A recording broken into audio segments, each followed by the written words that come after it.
আপনারা আজকে তৈবান দলে আপনারা যখন এসছেন, আমি এখানে এসে এই ভারী মাত্রায় আপনাদের দেখে আমার একটা কথাই মনে হচ্ছিল যে 2026-এর যে আমাদের ইলেকশন হতে যাচ্ছে এডিসিতে, সেই ইলেকশনের কি হচ্ছে বলুন তো? কি হচ্ছে? কুমলুঙে কম্পন শুরু হয়ে গেছে। কুমলুঙে কিন্তু কম্পন শুরু হয়ে গেছে। আমি নিশ্চিত কুমলুঙে কম্পন শুরু হয়ে গেছে। আমরা জানি আগামীকাল আমরা 26শে জানুয়ারি আমাদের প্রজাতন্ত্র দিবস। এখন রাজতন্ত্র আর নেই, কিন্তু গণতন্ত্র। এখন রাজতন্ত্র নেই, গণতন্ত্র এবং প্রজাতন্ত্র।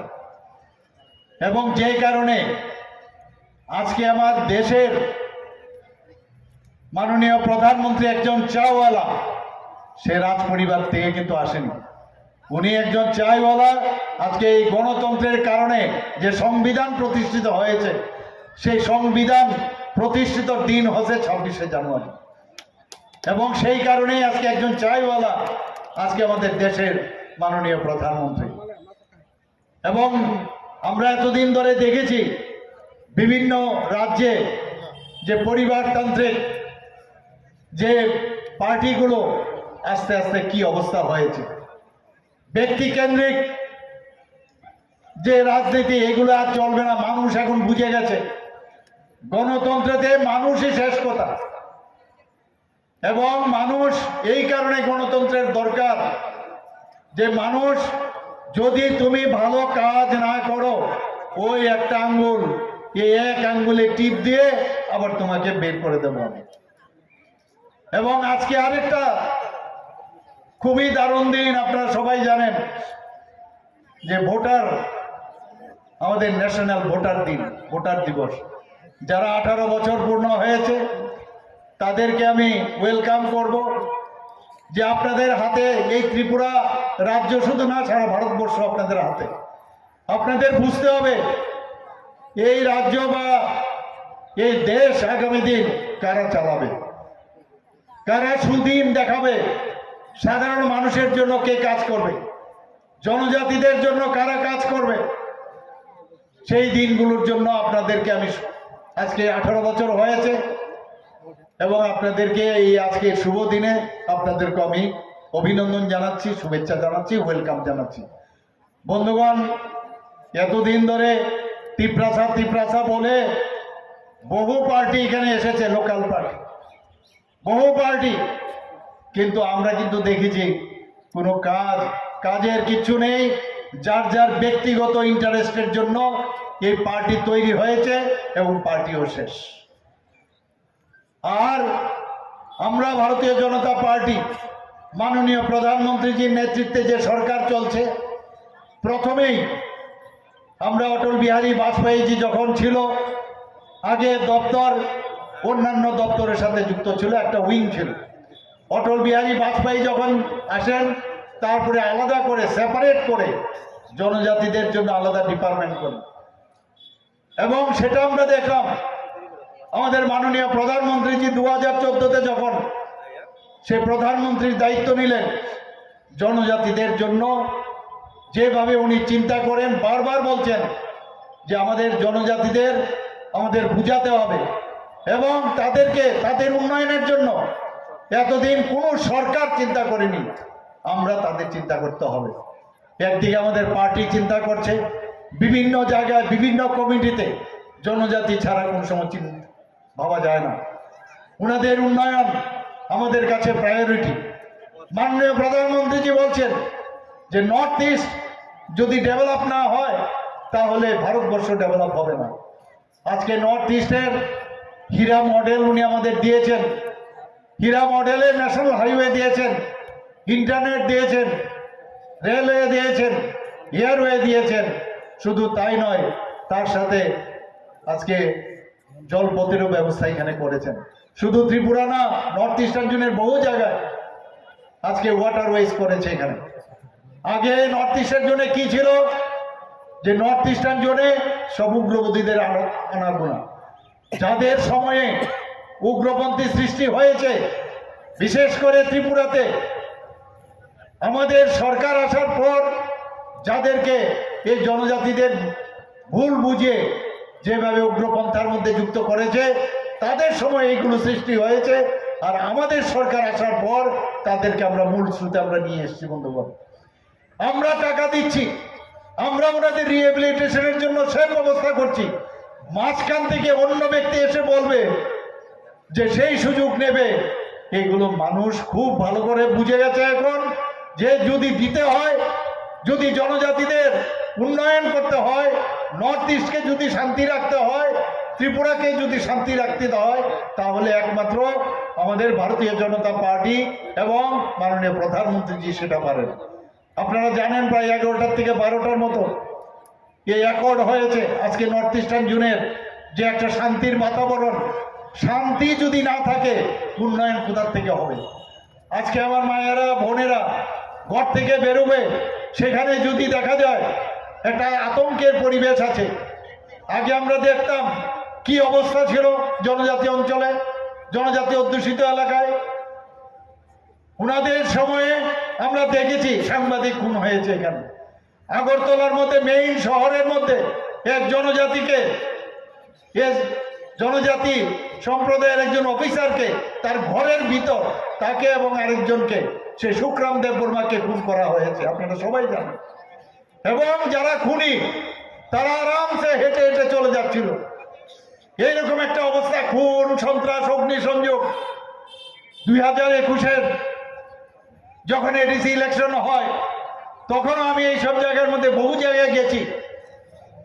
ইলেকশনের আগে একবার তাদের এই খুন সন্ত্রাস, নির্বাচনোত্তর সন্ত্রাস, এগুলো আমরা দেখেছি। এখন আমাদের সরকার আসার পর আপনারা বলুন, কোনো জায়গার মধ্যে রাজনৈতিক হিংসা যদি হয়, সাথে সাথে পুলিশ কিন্তু সেখানে কাজে তারা নেমে পড়ে। আইনের শাসনে তাদেরকে নিয়ে আসা হয়। আর আগে সে যে পার্টিরই হোক, কারণ মাননীয় প্রধানমন্ত্রীজি যখন এই অযোধ্যার মধ্যে রাম মূর্তি প্রতিষ্ঠিত করেন, সেখানে রামলালার যখন প্রাণ প্রতিষ্ঠা করেন এবং পরবর্তী সময়ে যখন এখানে ধ্বজাও যখন উড়ান, অর্থ কি? এই রাম রাজত্বে আমরা সবাই জানি রাম রাজত্ব না, অর্থাৎ রামের সময়ে এই ভারতবর্ষের মধ্যে আইন ছিল, মানুষ তার পরিষেবা পেয়েছে, সেখানে আইনের শাসন ছিল, শাসন ভালো ছিল সেখানে। সেটাকে সামনে রেখে মাননীয় প্রধানমন্ত্রীজি বলছেন যে ভারতবর্ষ এখন রাম রাজত্বের দিন এসছে এবং ত্রিপুরাতেও আমরা এখন রাম রাজত্ব আমরা তৈরি করতে চাই। গুন্ডামি করে, কাউকে জবরদস্তি করে। আজকেও আমার কাছে খবর এসছে এখানের প্রোগ্রামে যদি কেউ যাতে না আসতে পারে, রাস্তার মধ্যে আটকানোর ব্যবস্থা করা হয়েছে। এটা কোন ধরনের রাজনীতি? এটা কোন ধরনের রাজনীতি? আসারাম বাড়িতে প্রধানমন্ত্রীর মন কি বাত অনুষ্ঠানে সেখানে গিয়ে আমাদের জনজাতি গোষ্ঠীর 5-6টা ছেলে, আমাদের পার্টির ছেলে, তারা সেখানে মোবাইল চালিয়ে এই মন কি বাত অনুষ্ঠান দেখছিল। তাদের উপর ওরা আক্রমণ করেছে, প্রাণঘাতী হামলা করেছে, বিভিন্ন জায়গায় এই ধরনের হামলা করেছে। বলছে কি যে না, ন্যাশনাল পার্টিকে এডিসি এলাকা আসতে দেবে না, ন্যাশনাল পার্টি ভারতীয় জনতা পার্টিকে আটকিয়ে দেবে। এই ক্ষমতা কারোর নেই, কারোর ক্ষমতা নেই। ন্যাশনাল পার্টি আসবে, ভারতীয় জনতা পার্টি যাবে, প্রতিটা মানুষের কাছে যাবে এবং মানুষের জন্য, জনজাতিদের জন্য বিশেষ করে যে কাজগুলো এই পার্টি করেছে সেগুলো মানুষের ঘরে ঘরে আমরা নিয়ে যাব। বন্ধুগণ, ঘুম থেকে উঠে কিছু তো নেই, কোনো ফিলোসফি তো ওনাদের কাছে নেই। দুটো ফিলোসফি আছে, একটা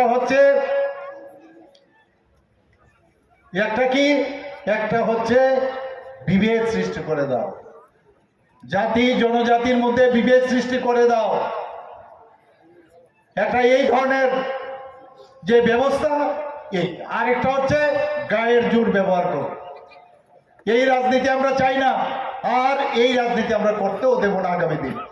আমরা থামসা বলছে, আমরা সারা ত্রিপুরায় আমরাই হচ্ছি থানসা, যে সমস্ত জাতি জনজাতি আমাদের যারা মণিপুরীরা আছেন, সংখ্যালঘুরা আছেন, সবাইকে নিয়ে আমরা চলতে চাই। এখন আবার নতুন আরেকটা ঘুম থেকে উঠে ভাবে এটা তো কাজ হচ্ছে না ভাই, মুশকিলে পড়ে গেলাম, তাহলে আরেকটা ইস্যু বের করতে হবে। কি ইস্যু? যে আগামী দিন এখানে জনজাতি মুখ্যমন্ত্রী হবে। ভালো, জনজাতি মুখ্যমন্ত্রী হলে তো আমাদের আপত্তি নেই। আমার পূর্ববর্তী বক্তা বলেছেন এখানে জনজাতি মুখ্যমন্ত্রী দশরথ দেববর্মা মহোদয় এখানে হয়েছেন। সংখ্যাধিক্যের কারণে যদি হয় এত অসুবিধা কি আছে? জনজাতি মুখ্যমন্ত্রী এখানে ত্রিপুরাতে এসসি সম্প্রদায়েরও মুখ্যমন্ত্রী হয়েছে, মণিপুরী সম্প্রদায়েরও মুখ্যমন্ত্রী হয়েছে, বাঙালিদেরও মুখ্যমন্ত্রী হয়েছে। তাহলে এই যে একটা সাম্প্রদায়িক সুরসুরি দিয়ে রাজনীতি করা, এর কতদিন চলবে? এইভাবে চলবে না। আমি সব জায়গায় বলি যে এই ইস্যু যখনই একটা শেষ হয়ে যায় আরেকটা ইস্যু, আরেকটা কি ইস্যু? যে এখন আমাদের সাথে যে অ্যাকর্ড হয়েছে, এত বছর হয়ে গেল, এতদিন হয়ে গেল, অ্যাকর্ডটা কেন হচ্ছে না? একবার এক একটা অ্যাকর্ড যখন হচ্ছে না, সেই অ্যাকর্ডে কি লেখা ছিল? যে 6 মাসের মধ্যে কোনো রকম আমরা আন্দোলন করব না, কোনো জায়গার মধ্যে আমরা কাউকে মারবো না।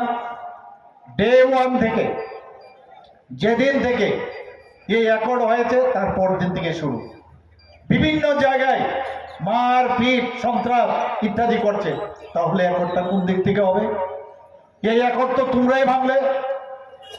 তারপরও ওনাদের সাথে আমি ভালোভাবে কথা বলেছি, আমাদের সরকার ভালোভাবে কথা বলছে, কিন্তু এমনভাবে একটা দাদাগিরির যে একটা চিন্তা যে আমাদের ছাড়া চলবে না, সেটা তো কোনো অবস্থায় ভারতীয় জনতা পার্টি সেটাকে কোনো অবস্থায় সেটাকে মানবে না, আগামী দিনেও মানবে না। গায়ের জোর দেওয়া হবে না।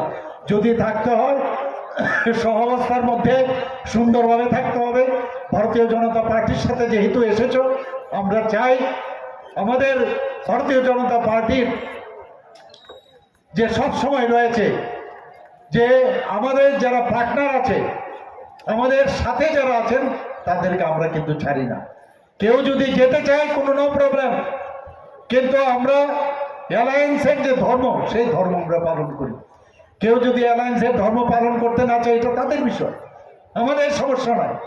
কিন্তু জনজাতিরা যাদের আমরা জানি, যারা এতদিন ধরে আমি যেটা দেখেছি অত্যন্ত কোমলমতি, তাদেরকে নানাভাবে উল্টো পাল্টা বুঝিয়ে তাদেরকে নানাভাবে ঘোলা জলে মাছ ধরার চেষ্টা করছে। এখন মানুষ বুঝে গেছে।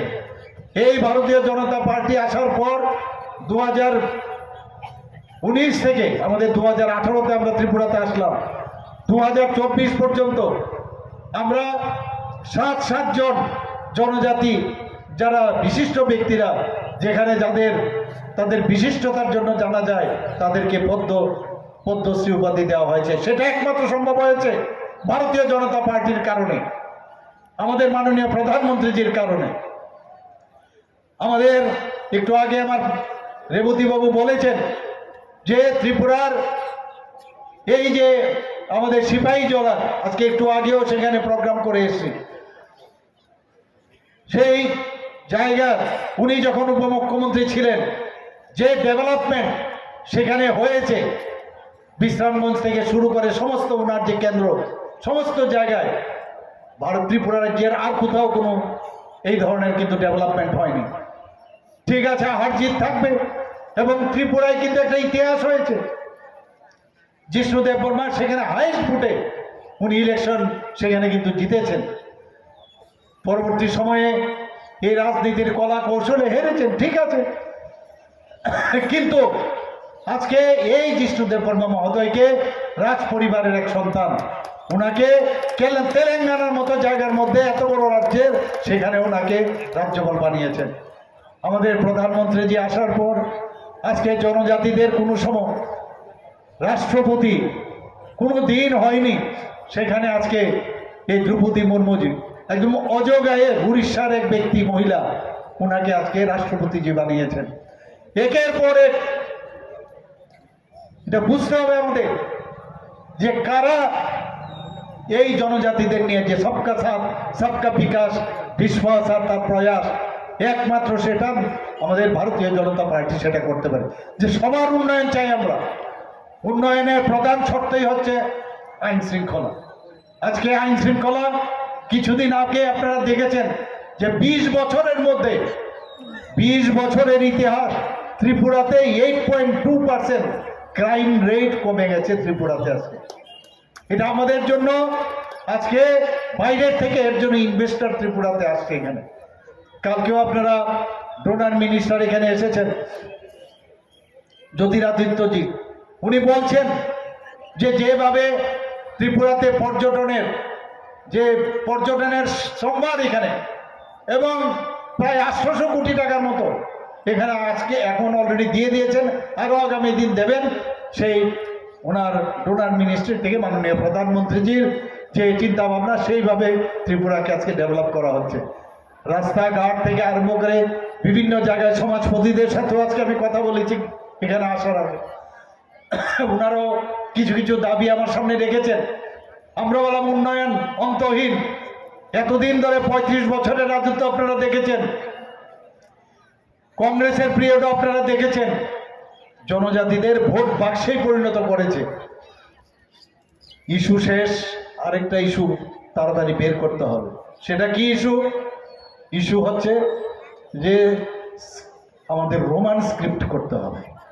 আর এই রোমান স্ক্রিপ্ট, এটা আবার কি রোমান স্ক্রিপ্ট? বিদেশের যে স্ক্রিপ্ট তুমি কেন নেবে? ককবরক ভাষার আমরা উন্নয়ন করছি, ভাষার সাথে আমাদের সমস্যা নাই, ভাষা তো আমরা উন্নয়ন করছি, কিন্তু এটাকে দেখুন কিভাবে বানিয়ে বলছেন যে আপনাদের যে ছেলে মেয়ে তাদেরকে ইংরেজি পড়াবেন না, কি বাংলা পড়াবেন? আমরা তো বলছি বাংলার সাথে আপনি সরিয়ে দিন, বাংলার দরকার নেই। কিভাবে স্ক্রিপ্টের সাথে একটা এই যে একটা ডিভাইডেড পলিসি করা, আমরা বলছি ককবরকেই করতে হবে, নো প্রবলেম, কিন্তু সেটা আপনারা নিজেরা স্ক্রিপ্ট তৈরি করুন না, নিজেরা তৈরি করুন। আপনি হিন্দিতে আপনারা কথা বলেন, দেবনাগরীতে কথা বলেন, দেবনাগরী নেন না, দেবনাগরী আমরা নেব না। যদি দেবনাগরী না নেন, নো প্রবলেম, ইন্ডিজিনাস করুন। চাকমারা যদি নিজেদের স্ক্রিপ্ট করতে পারে, তাহলে আপনারা কেন স্ক্রিপ্ট করতে পারেন না? একটা ইস্যু চাই, পরীক্ষা আসছে, গতবারেও এই ধরনের প্রবলেম ওরা করেছে। আমি শেষ পর্যন্ত বললাম ঠিক আছে, আমার প্রবলেম নেই, ত্রিপুরা বোর্ড অফ সেকেন্ডারি এডুকেশনে যদি কেউ রোমান স্ক্রিপ্টে পরীক্ষা দিতে চায়, কোনো অসুবিধা নেই, অর্থাৎ স্ট্যাটাস কিউ আমি বলেছি, অর্থাৎ রোমান স্ক্রিপ্টে পরীক্ষা দিতে পারবে, আবার বাংলা হরফেও পরীক্ষা দিতে পারবে, প্রবলেম নেই। বাই দিস টাইম আপনারা আপনাদের স্ক্রিপ্ট তৈরি করুন। আমার কাছে বহু জনজাতির বিদ্বান ব্যক্তিরা আমার কাছে এসছে, ওনারা বলছেন আমরা স্ক্রিপ্ট আমাদের কাছে তৈরি আছে, আমরা স্ক্রিপ্ট দেব না। আমরা এই স্ক্রিপ্ট নেব না, কারণ ইস্যু শেষ হয়ে যাবে। এবং বিধানসভার মধ্যে আমি বলেছি যে এই যে পরীক্ষা হয়েছে, দেখা গেছে অত্যন্ত সামান্য কিছু লোক মাত্র রোমান স্ক্রিপ্টে পরীক্ষা দিয়েছে, আর বাকি বাংলা স্ক্রিপ্টে পরীক্ষা দিয়েছে। আমি বলছি ঠিক আছে, বাংলা আমাদের দরকার নেই, আপনার যদি গায়ে চুলকানি হয় বাংলা নিয়ে, আমার হ্যাভ নো প্রবলেম। রবীন্দ্রনাথ ঠাকুরকে 7 বার আপনি এনেছেন এখানে, আপনারা কোনো অসুবিধা নেই, কিন্তু আপনি নেক্সট জেনারেশন, আপনার যে নেক্সট জেনারেশন তাদেরকে কি জবাব দেবেন? যে রোমান স্ক্রিপ্ট এটাকেও আবার নতুন ভাবে কি বলছেন যে ইংরেজরা যদি রোমান স্ক্রিপ্ট ব্যবহার করতে পারে, আমাদের কি অসুবিধা? আরে ওরা যেটা করেছে আমরা কেন করব? আমরা একদিকে বলি আমাদের কৃষ্টি সংস্কৃতি, আমাদের ঐতিহ্য আমরা রাখবো, আবার আরেক দিক দিয়ে যে ফ্যাক্টরি থেকে যেভাবে অর্ডার দেওয়া হয় সেইভাবে এই রোমান স্ক্রিপ্টের পেছনে আপনারা পড়ে আছেন। আমি যুক্তি দিয়েছি, যদি এই স্ক্রিপ্ট আপনারা ব্যবহার করেন তাহলে যে আমাদের 8 শিডিউলের মধ্যে সেটা গ্রহণ করবে না, কারণ 8 শিডিউলের মধ্যে ক্লিয়ার কাট লেখা আছে যে বাইরের স্ক্রিপ্ট কোনো অবস্থায় সেটাকে মান্যতা দেওয়া হবে না। বোঝানোর চেষ্টা করি, ঘরের ভিতরে একরকম বলে, বাইরে গিয়ে আবার লেলিয়ে দেয়। এই যে একটা রাজনীতি করছে ছোট ছোট কোমলমতি ছেলে মেয়েদের, আমি তাদের কাছে অনুরোধ করব, বুঝতে পারছে, এখনো বুঝতে পারছে, আমি জানি ওনারা এখন বুঝতে পারছেন যে নেক্সট জেনারেশন, আমি ওনাদেরকে, ওরা যখন আরেকবার এরকম স্ট্রাইক করেছিল, আমার সাথে দেখা করেছিল, আমি ওনাদেরকে বলেছি যে নেক্সট জেনারেশনকে তোমরা কি বলবে। এর মধ্যে এক দুজন বলেছেন, না sir, this is also one of the ways, আমরা তো এইভাবে চিন্তা করিনি। তা আমি বললাম, তাহলে করো তোমরা, তোমাদের এডুকেটেড পার্সন আছে, আমার কাছে প্রায়শ আছে। না, ওই যে বললাম ফ্যাক্টরি, আবার ফ্যাক্টরি বললে আবার জিজ্ঞেস করে ফ্যাক্টরির নামটা বলার জন্য, অদ্ভুত বসে থাকে। আজকেও ভাষণের পর আমি নিশ্চিত আবার জিজ্ঞেস করবে, উনি যে এটা বললেন উনি এটা পরিষ্কার করে বলুক না। এই যে অবস্থা চলছে, এইভাবে কতদিন চলবে? আমি আবার যদি বলি যে we are big brother, we are not big brother, আমাদের ব্রাদার ব্রাদার কিচ্ছু নেই। অদ্ভুত, কিছু বলাও যাবে না। মানে কোন জায়গায় কখন কি বলছেন, কখন কি বলবেন না বলবেন কেউ কিছু জানে না। এইভাবে একটা রাজ্য কোনো অবস্থায় চলতে পারে না। এটা আমরা দেখেছি 2021-এ যখন এডিসির ইলেকশন হয়, আবার যদি বলি 28টার মধ্যে 28টা আমরা পাবো, আর রাজনীতির মধ্যে এইভাবেই বলতে হবে 28টার মধ্যে 28টাই পাবো, পরিষ্কার। এবং 28টার মধ্যে 28টাই পেতে পারি আমরা। এখন বর্তমানে যে অবস্থা দাঁড়িয়েছে, ভারতীয় জনতা পার্টির যাকে বলবে তাকেই আজকে জনজাতিরা ভোট দেবে। এবং আমি নিশ্চিত যে 28টার মধ্যে 28টাই আমরা পাবো আগামী দিন। এবং আমি জানি সেটাকে বলবে 28টার কথা কি করে বলেছেন। আরে আপনারাই তো বলেছেন কতদিন, একবার কি বলেছেন, আমরা ঠিক করেছি আমরা বেরিয়ে যাব। কখন কি বলেন আমরা বেরিয়ে যাব? আমাদের এমুক আগে আমাদের সাথে এমুক বলেছে, এখন সেটা বলছে না। কথা হয়েছে, সব ফাইনাল হয়েছে যে এই জিনিস আমরা পারবো, আর কোনটা কোনটা পারবো না সেটা আমরা দিল্লিতে পাঠিয়েছি। দিল্লি থেকে যখনই ডাক দেবে ঠিক এই মুহূর্তে আমাদের কার্যকর্তাদের মারে, আমাদের কার্যকর্তাদের বাড়ি ঘরের মধ্যে আক্রমণ করে, পার্টি অফিস পুড়িয়ে দেয়। এবং সেইগুলোর মধ্যে এখন আবার যদি আমি বলি যে পার্টির মধ্যে যারা ঢুকেছে এগুলো হচ্ছে কমিউনিস্টের দল, সব আর্মাদ বাহিনী এসে ঢুকেছে। এখন এটা যদি বলি, আবার কমিউনিস্ট থেকে কিন্তু আজকে আবার ফোনা ধরে তুলবে, বলবে উনি যে এটা বলেছেন যে ত্রিপুরার এই যে এই পার্টির সাথে আমাদের লোক ঢুকে গেছে, মুখ্যমন্ত্রী কি সেটা বলতে পারেন? একটা মুখ্যমন্ত্রী এরকম একটা জায়গায় দাঁড়িয়ে, মানে এমন অ্যালার্জি, এখন কোনো কথা বলা মুশকিল। আগে বলতো এই মুখ্যমন্ত্রী তো নন পলিটিক্যাল, সবসময় বলতো উনি তো ডাক্তার মানুষ, নন পলিটিক্যাল। এখন যখন পলিটিক্যাল কথা বলছি তারপরে বলছে এদের অসুবিধা হচ্ছে। ওনাদের এলওপি সাহেব উনি একদিন বলেছেন যে 2028-এর আগে ভারতীয় জনতা পার্টি শেষ হয়ে যাবে। 2028-এর আগে বসে আছে, কি বা কেন শেষ হয়ে যাবে এই পার্টি? ওরা নিজেদের মধ্যে ঝগড়া, কাজে ওরা নিজেরাই ধ্বংস হবে। কারণ আমাদের কাছে ইতিহাস আছে কিভাবে 77, 78, 79-এ আমরা ঢুকেছি, ল্যাটারাল এন্ট্রিতে বসে আছে, কবে এসে ঢুকে যাবে। কংগ্রেসের সাথে তো হাত মিলেই ফেলেছে, এখন বসে আছে, নিজের হিম্মত নেই যে ভালো কাজ নিয়ে মানুষের কাছে যাবে। কবে আমরা নিজেরা ঝগড়া করে আমাদের পার্টি বা আমাদের সরকার চলে যাবে, তবে ওনারা এসে বসবেন। এই হচ্ছে পার্টির দুর্দশা বর্তমানে। ভগবান একমাত্র ভারতীয় জনতা পার্টি ছাড়াই দেশকে শক্তিশালী করা যাবে না। আগে দেখতাম আমাদের 2014 আগে খালি নিন্দা, मैं निंदा करता हूं। এই টেররিস্টরা এক একবার আক্রমণ করতো, আমাদের সোলজারদেরকে মেরে তার গলা কেটে আমাদের ভারতবর্ষে ফেলে রাখতো। ত্রিপুরারও অনেক মানুষ ছিল, অনেক জনজাতিও আছে, এবং নিন্দা করতাম। আর 2014 পর माननीय प्रधानमंत्री जी যখন এলেন, कोई निंदा फिंदा नहीं है, मैं छोड़ूंगा नहीं किसी को, मैं छोड़ूंगा नहीं। সার্জিক্যাল স্ট্রাইক, এয়ার স্ট্রাইক, এবার অপারেশন সিন্দুর। এবং উনি কি বলছেন আমাদের ইউনিয়ন মিনিস্টার যে ফরেন মিনিস্টারের মাধ্যমেই বলেছেন, কি বলছেন, যখন এই অবস্থা যে ব্ল্যাকমেলিং করা হতো, পরমাণু বোমা ফাটিয়ে দেবে পাকিস্তান।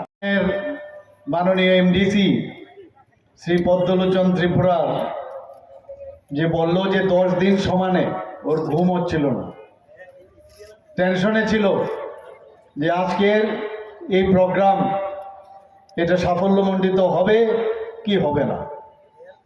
অর্থাৎ খুব সিরিয়াস ওর নিজে যেভাবে এখানে বক্তব্য রাখছিল, এবং আমরা দেখলাম যে চেষ্টা যদি থাকে তাহলে সেটা যে সাকসেস হয়।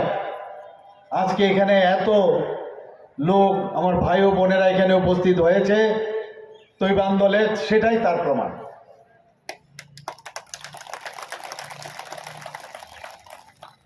আজকে এখানে যে এমডিসি শ্রী পদ্মলোচন ত্রিপুরার উদ্যোগে যে বিশাল জনসভা, পাশাপাশি যে এখানে বস্ত্র বিতরণ এবং বিভিন্ন সামগ্রী বিতরণের যে আয়োজন, সেই আয়োজনে আমাদের মাঝে উপস্থিত আছেন আমাদের অত্যন্ত প্রিয় পবিত্র বিধানসভার বিধায়ক কাকরাবনের শ্রী জিতেন্দ্র মজুমদার মহোদয়। তাছাড়া এখানে উপস্থিত আছেন শ্রী বিন্দু দেবনাথ ধনপুর কেন্দ্রের মাননীয় বিধায়ক, আর যিনি একটু আগে ওনার মূল্যবান বক্তব্য আমরা সবাই মিলে শুনলাম, এত সুন্দরভাবে উনি বিস্তৃত আলোচনা এখানে রেখেছেন, আমাদের সবার প্রিয়, আমাদের প্রাক্তন ইস্ট কনস্টিটিউয়েন্সির যিনি আমাদের পার্লামেন্টের সদস্য ছিলেন শ্রী রেবতী ত্রিপুরা মহোদয়। এখানে উপস্থিত আছেন আমাদের ত্রিপুরা প্রদেশ বিজেপির আমাদের জনজাতির যুব আইকন শ্রী বিপিন দেববর্মা মহোদয়, জেনারেল সেক্রেটারি ত্রিপুরা প্রদেশ বিজেপির। আমি যখন এখানে ঢুকছিলাম ওনার বক্তব্য আমরা শুনছিলাম।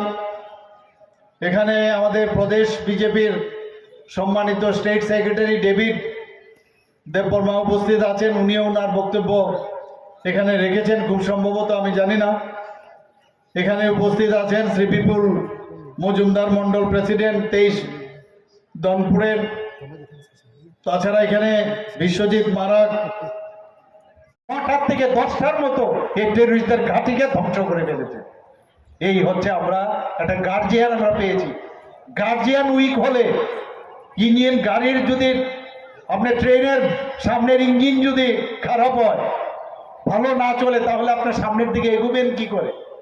আমি সেদিন শুনছিলাম একজন আমাদের ইউনিয়ন মিনিস্টার বলছেন, খুব সুন্দর কথা বলছিলেন, যে কংগ্রেস, সিপিএম এবং এসব যে লোকাল পার্টি কারোর নামে, কারোর পতাকার মধ্যে ওনার ছবি ইত্যাদির পতাকা দিয়ে যে পার্টিগুলো আছে, বলছে तुम लोग वो स्टेशन में बैठे रहो, हम लोग 2047 में जा रहे हैं, टाटा बाय बाय, और हम लोग आगे बढ़ रहे हैं, और डबल इंजन सरकार तो और जल्दी जल्दी जाएगा, टाटा बाय बाय।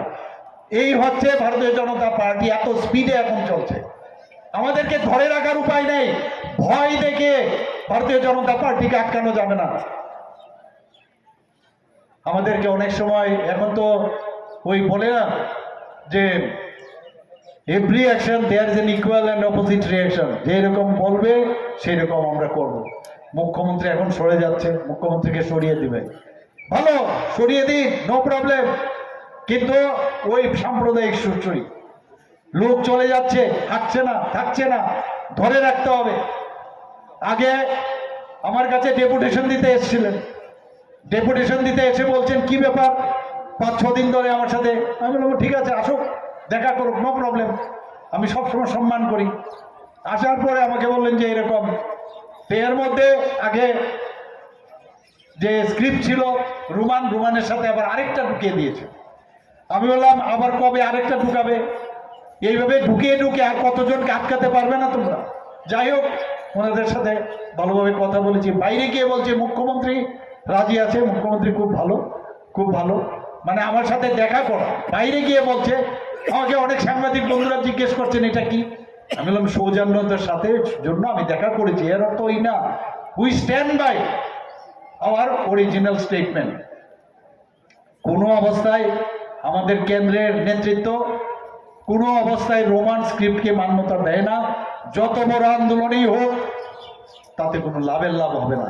আমরা চাই ইন্ডিজিনাস দেবনাগরীবাদ, বাংলাবাদ, ভারতবর্ষের যে কোনো, যদি মনে করো যে কোনো স্ক্রিপ্ট রাজি না, তামিলনাড়ু একবার বলেছিলেন যে রাজি আছে, এখন আবার পিছিয়ে হটে গেছে, বললাম নো প্রবলেম, তাহলে ইন্ডিজিনাস নিজেদের করো। আগামী দিন next generation, otherwise next generation কি হবে? খালি সেই রোমান স্ক্রিপ্ট নিয়ে, ইংরেজি নিয়ে কথা। ইংরেজি ল্যাঙ্গুয়েজ একটা আলাদা, ইংরেজি শিক্ষা একটা, কিন্তু এটাকে দেখুন কিভাবে মানে বিকৃতি করে বলছে যে রোমান স্ক্রিপ্ট আর ইংলিশ ঢুকিয়ে কিভাবে মানুষকে বোকা বানানোর চেষ্টা করছে। এইভাবে বছরের পর বছর এই জনজাতি, কোমলমতি, আমার ভাই বোন, আমার ছেলে মেয়েদের তাদেরকে বিভ্রান্ত করেছে। আমরা এই যতগুলো টেররিস্টে আজকে এটিটিএফ, এনএলএফটি, তাদেরকে আমরা এই মাননীয় প্রধানমন্ত্রীজির নেতৃত্বে, অমিত ভাই যে নেতৃত্বে আজকে এখানে ত্রিপুরাতে যে মৌ হয়েছে, এর জন্য তাদের রিহ্যাবিলিটেশনের জন্য কে প্যাকেজ দিয়েছে? 250 কোটি টাকা আমরা দিয়েছি। মাঝখানে অন্যরা কি করে ঢুকবে? আজকে এই আমাদের যারা রিয়াং শরণার্থীরা এসছে তাদের জন্য প্যাকেজ প্রথমে 500 কোটি টাকা ছিল। কে দিয়েছে? ভারতীয় জনতা পার্টির নেতৃত্বাধীন সরকার দিয়েছে, ত্রিপুরা সরকার দিয়েছে। মাঝখানে অন্যরা কেন ঢুকবে? আমাদের করছি আমরা, আর আমাদের ভয়ে এমন একটা ভাব দেখাবে আমরা করছি, আপনাদের আন্দোলনের জন্য হচ্ছে, এরকমটা না। আমরা দেখেছি দিল্লিতে অনেক আন্দোলন হয়েছে, কিছু কাজের কাজ কিচ্ছু হয় না। কারণ রাষ্ট্রের জন্য এই ভারতীয় জনতা পার্টি, রাষ্ট্রের জন্য, মানুষের জন্য, সবকা সাথ, সবার জন্য, সবকা বিকাশ, সবার বিকাশ, সবার উন্নয়ন, সেই দিশায় চলে, কাউকে আলাদাভাবে দেখে না। এর নাম হচ্ছে ভারতীয় জনতা পার্টি। এইভাবে উল্টো পাল্টা কথাবার্তা বলে এখনো সময় আছে, যদি ভালোভাবে চলেন তো very good, welcome, no problem. আমরা আগামী দিন ত্রিপুরাকে আমরা বারবার বলছি যে এক নতুন ত্রিপুরা আমরা তৈরি করব। মাননীয় প্রধানমন্ত্রীজি যখন অপারেশন সিন্দুর করার পরে উনি কি বলেছেন, যখন বাইরের থেকে বহু লোক এসে ইন্টারফেয়ার করার জন্য, উনি বলেছেন we don't need any preacher, পরামর্শদাতার আমাদের দরকার নেই, we need partner. So in politics also in Tripura we want only partner, no preacher we don't want. আর এবং প্রিচার যারা কন্টিনিউয়াস খালি গন্ডগোল নানা রকম ভাবে প্রবলেম ক্রিয়েট করবে, তাদেরকে তো কোনো অবস্থায় আমরা মান্যতা দেব না। বন্ধুগণ, আমাদের ভাই বোনদের জন্য, জনজাতিদের উন্নয়নের জন্য আমাদের যা যা দরকার আমরা সেটা করব। আপনারা দেখেছেন এর মধ্যেও আমরা মহারাজাদের সবচেয়ে বেশি, এর আগে কমিউনিস্টরা মহারাজাদেরকে ঘরের ভিতর ঢুকিয়ে দিয়েছিল। আমরা আসার পর মহারাজা বি বিক্রম কিশোর মাণিক্য বাহাদুরের নামে মাননীয় প্রধানমন্ত্রীজি সেই এয়ারপোর্টের নাম দিয়েছে। এর আগে তো কেউ দেয়নি। এখন সুযোগ এসছে, গণতন্ত্র এতদিন ধরে আপনাদের মনে পড়েছে, 2021-এর আগে আপনাদের তো খবরই নেই। সেই জায়গায় আমরা আপনাদের সম্মান দিচ্ছি।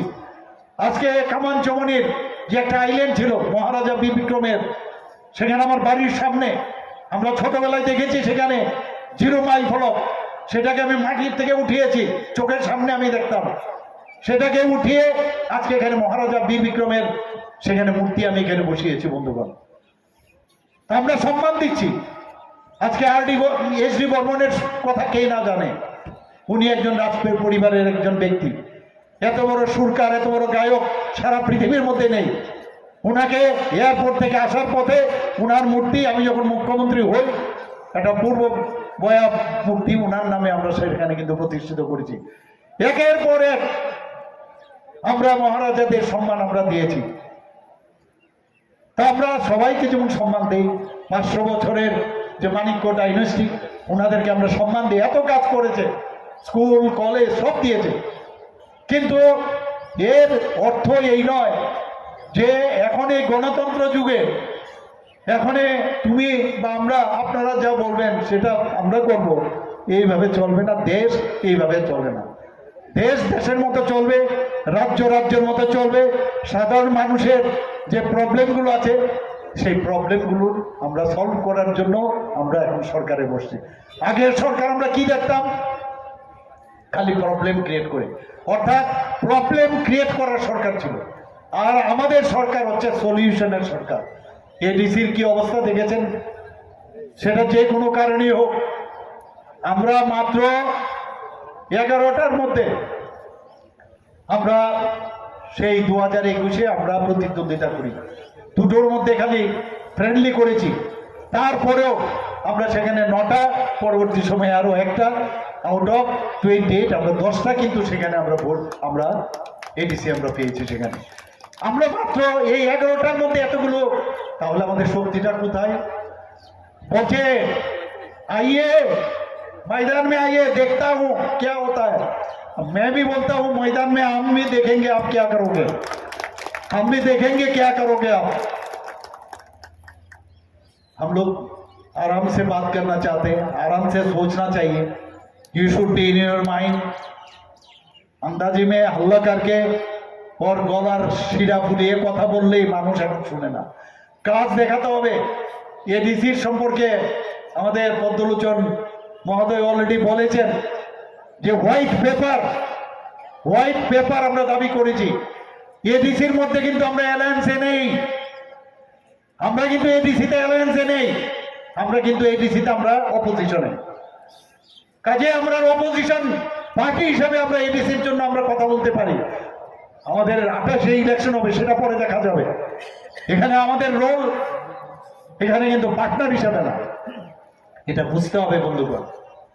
তো সেই জায়গায় দাঁড়িয়ে আজকে 71% যদি আপনি 69% যদি আপনি প্রায় এবং এই ত্রিপুরার প্রায় ধরুন 70%ও যদি আমি বলি ত্রিপুরার এডিসি অধ্যুষিত এলাকায়।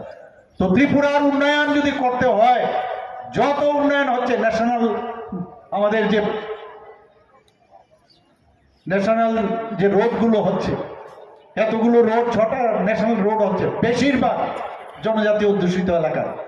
এবং সেখানে জনজাতিদের জন্য তাদেরকে এখন যেভাবে অ্যাকুইজিশনের জন্য বেশিরভাগই জনজাতিরা কিন্তু সেখানে পাচ্ছে বন্ধুগণ। এবং যে কোনো প্রকল্প আমরা যেখানেই করি, এই 70% আমি বললাম এডিসি ছাড়া অসম্ভব।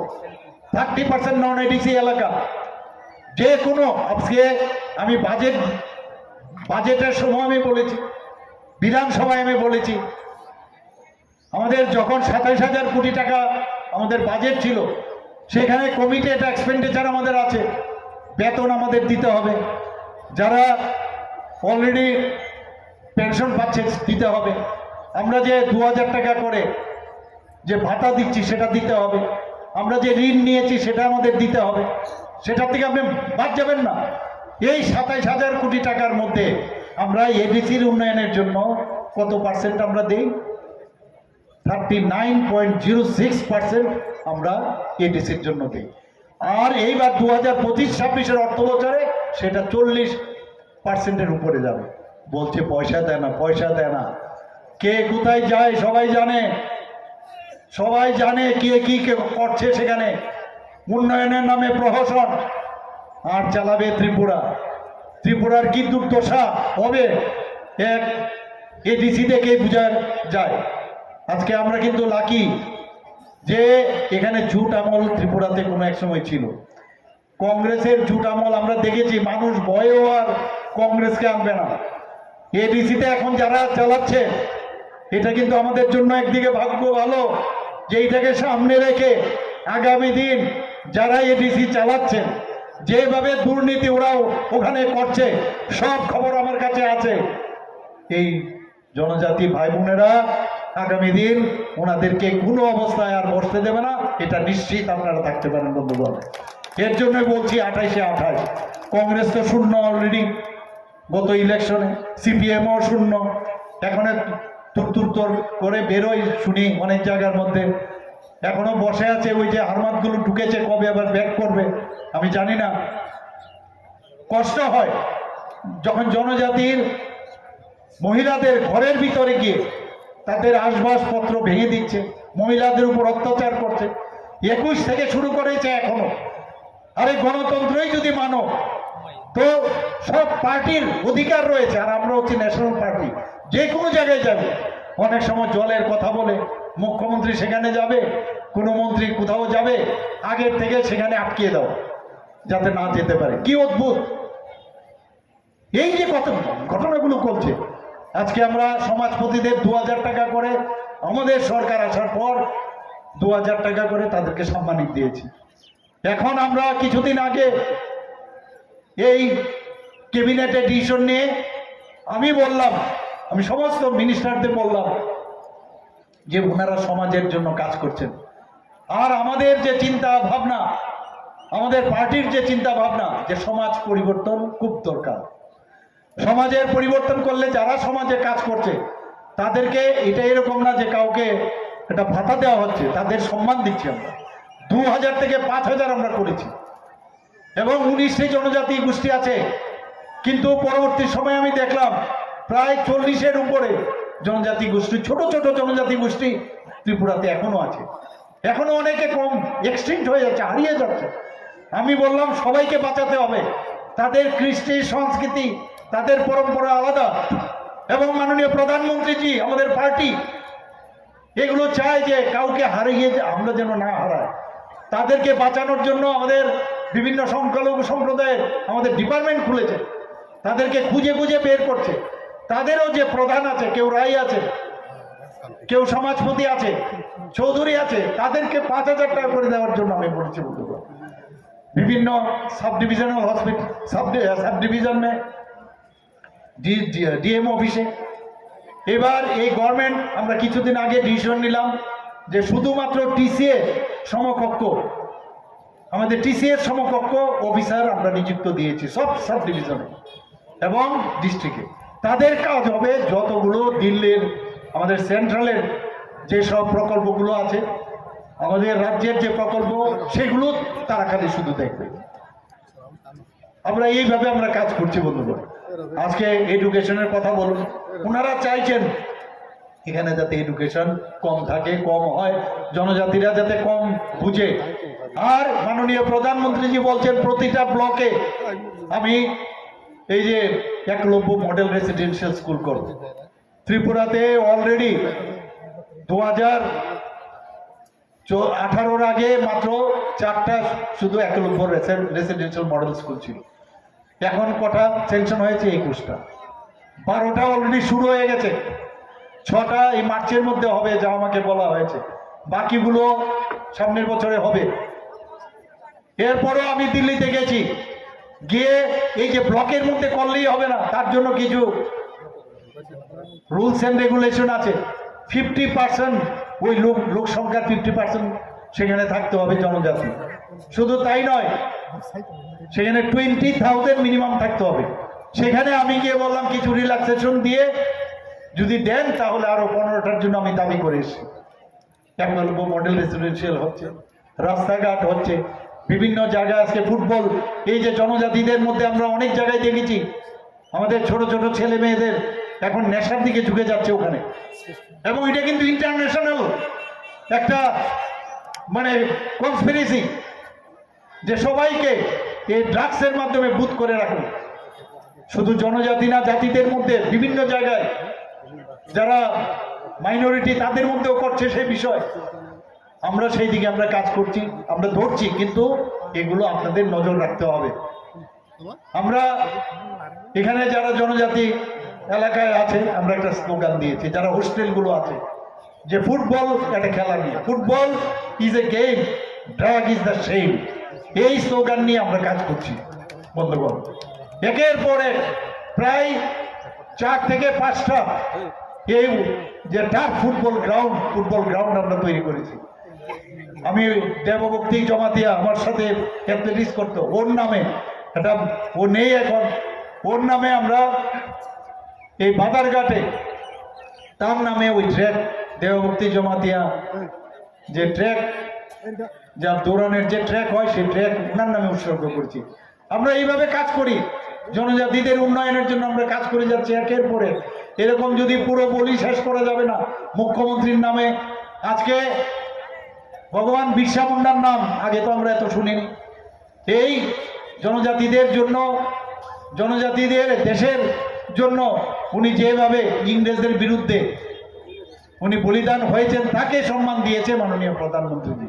150 বছর পূর্তি উপলক্ষে অনেকগুলো ওনারকে মনে রাখার জন্য অনেক স্কিম বানিয়েছে, একের পরে স্কিম করেছে জনজাতিদের জন্য। বন্ধুগণ, আমি আবার বলবো, আপনারা বিভ্রান্ত হবেন না, সাহস সঞ্চয় করুন। যারা আপনাদেরকে বিভ্রান্ত করছে তাদের বিরুদ্ধে আপনারা প্রতিরোধ করুন। কাউকে ভয় পাওয়ার কোনো বিষয় নেই। जो डर गया समझो मर गया, डरना नहीं। ত্রিপুরা সরকার আপনাদের পাশে আছে, আমাদের ভারতীয় জনতা পার্টি আপনাদের পাশে আছে। যেখানে এই ধরনের জবরদস্তি হবে আমরা আমাদেরকে সেখানে আপনারা পাবেন। এই বলে আমার কথা বলা শেষ করছি। সবাইকে অসংখ্য ধন্যবাদ। বন্দে মাতরম, ভারত মাতা কি জয়, জয় হিন্দ।